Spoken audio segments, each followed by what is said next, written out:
সর্বশেষ তুরস্কে অনুষ্ঠিত পাকিস্তান আফগানিস্তান বৈঠকে অচলাবস্থা সৃষ্টি হয়েছে।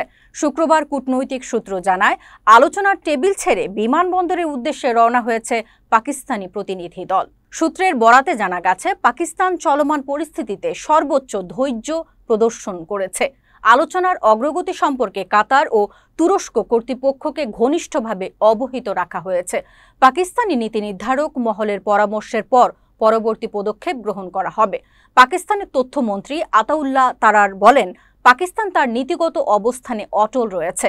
আফগান ভূখণ্ড থেকে উদ্ভূত সন্ত্রাস দমনের দায়িত্ব আফগানিস্তানেরই বহন করতে হবে।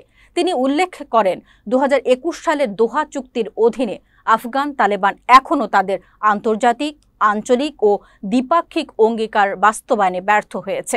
আতাউল্লাহ আরও জানান, পাকিস্তান আফগান জনগণের প্রতি শুভেচ্ছা ও সৌহার্দ্যপূর্ণ মনোভাব বজায় রেখেছে এবং তাদের শান্তিপূর্ণ ভবিষ্যৎ কামনা করে। তবে আফগান তালেবান সরকারের এমন কোনো পদক্ষেপকে সমর্থন করবে না যা আফগান জনগণ বা প্রতিবেশী দেশের স্বার্থ বিরোধী।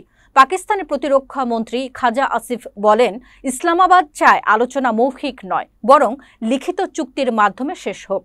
তিনি সাংবাদিকদের জানান, আলোচনার সব বিষয় স্বচ্ছভাবে চুক্তিতে অন্তর্ভুক্ত করা হবে এবং কোনো লঙ্ঘন হলে কাতার ও তুরস্ক গ্যারান্টার হিসেবে ভূমিকা রাখবে। খাজা আসিফ আরও বলেন, পাকিস্তান নিজস্ব সিদ্ধান্তে আফগানিস্তানের সঙ্গে আলোচনা করছে।